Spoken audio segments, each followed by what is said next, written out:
ہم بات کریں گے شوال کے روزوں کی بطور خاص اور نفلی روزوں کی بطور عام۔ رمضان کے روزے تو ہم پر فرض ہیں، لیکن بات ہے نفلی روزوں کی جو شوال میں ہی رکھنے شروع کر دیے جاتے ہیں۔ نفلی روزہ وہ ہوتا ہے جو فرض سے زائد ہوتا ہے، فرض کے علاوہ ہوتا ہے، فرض کی قضا نہیں ہوتی، نفل اس میں نفل کی نیت نہیں ساتھ شامل کر لیتے۔ وہ روزہ جو خالصتاً اپنی خوشی سے رکھا گیا، دل کی خوشی سے، کسی مجبوری سے نہیں، کسی کے کہنے پر نہیں، کسی کے پریشرائز کرنے پر نہیں، اپنے دل کی محبت اور اپنے دل کی خوشی سے۔ اور اس لیے بھی نہیں کہ بس روزہ رکھنا ہے، سارے لوگ رکھ رہے ہیں، اگر میں نہیں رکھوں گی تو لوگ کہیں گے تم نے شوال کے روزے نہیں رکھے، اور مجھے سب کو بتانا تو ہے کہ میں بھی رکھ رہی ہوں۔ یا یہ کہ مجھے روزہ رکھنا بہت پسند ہے، اس سے صحت اچھی ہو جاتی، اس کے بہت سے طبی فائدے ہیں، اس لیے بھی نہیں، صرف اللہ کی رضا کے لیے، خلوص نیت کے ساتھ، کیونکہ اگر آپ ایسا کریں گے تو یہ روزہ آپ کو اللہ کا قرب عطا کرے گا، اللہ تعالیٰ کی رضا حاصل کر سکیں گے، اللہ تعالیٰ کی محبت حاصل کر سکیں گے۔ یہ آپ کے لیے تزکیہ نفس اور خواہشات سے جنگ کرنے کا ذریعہ بھی ہے، اپنی خواہشات کو کنٹرول کرنے کا ذریعہ۔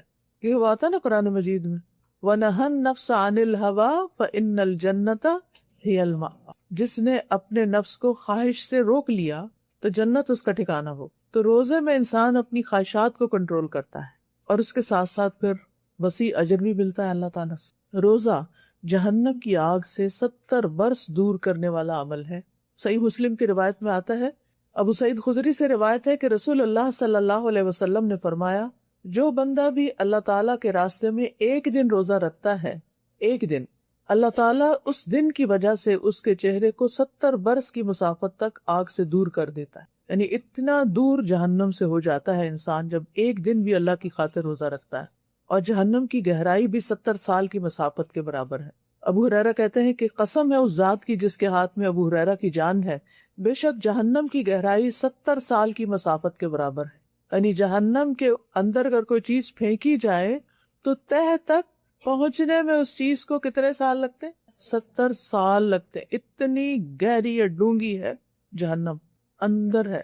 کیسا اندھیرا ہوگا پھر۔ جن لوگوں نے بیسمنٹس میں رہنے کا کوئی ایکسپیرینس کیا ہو تو آپ کو معلوم ہوگا کیسی گھبراہٹ ہوتی۔ کبھی آپ کو زمین کے اندر اترنا پڑے کسی بھی جگہ، چاہے پارکنگ کے لیے، چاہے ویسے رہنے کے لیے، یا کسی پروگرام میں بھی کچھ ہالز ہوتے ہیں نا، وہ بیسمنٹ میں ہوتے ہیں، تو ان کی فیلنگ کچھ اور ہوتی، حالانکہ وہ صرف ایک فلور نیچے ہوتے ہیں یا 2 فلور نیچے ہوتے ہیں۔ تو جہنم تو اتنی گہری ہے، اتنی گہری کہ 70 سال تک بندہ گرتا ہی جائے، گرتا ہی جائے، گرتا ہی۔ امیجن کر سکتے ہیں وہ کتنی گہری ہے پھر۔ تو اس جہنم سے بچانے والی کون سی چیز ہے؟ روزہ۔ نبی صلی اللہ علیہ وسلم نے فرمایا، جس شخص نے اللہ کی راہ میں ایک دن روزہ رکھا تو اللہ تعالیٰ اس کے اور آپ کے درمیان ایسی خندق بنا دیتا ہے جتنا کہ زمین اور آسمان کے درمیان فاصلہ ہے، یعنی اتنا دور ہو جاتا ہے انسان جہنم سے۔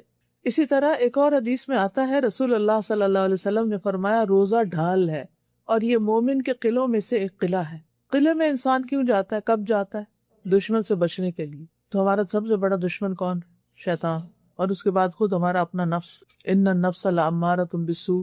تو جب انسان روزہ رکھتا ہے تو بہت سی برائیوں سے بچتا ہے، اور کیا کہتا ہے کہ میں روزے سے ہوں، اور پھر روزے کی وجہ سے وہ ایک قلعے میں محفوظ ہو جاتا ہے، یعنی گناہوں سے بھی محفوظ ہو جاتا ہے، شیطان کے حربوں سے محفوظ ہو جاتا ہے۔ پھر روزے کو ایک ڈھال بھی کہا گیا ہے، الصیام جنۃ کجنۃ احدکم من القتال۔ رسول اللہ صلی اللہ علیہ وسلم نے فرمایا، روزہ ڈھال ہے، یعنی آگ سے بچانے والی چیز ہے، جس طرح لڑائی میں تم میں سے کسی کی ڈھال ہوتی ہے۔ ایک اور روایت میں آتا ہے مسند احمد کی، رسول اللہ صلی اللہ علیہ وسلم نے فرمایا، جو شخص اللہ کی راہ میں اپنی زائد چیز خرچ کر دے، یعنی جو ضرورت سے زائد ہے، اس کا ثواب 700 گنا ہوگا۔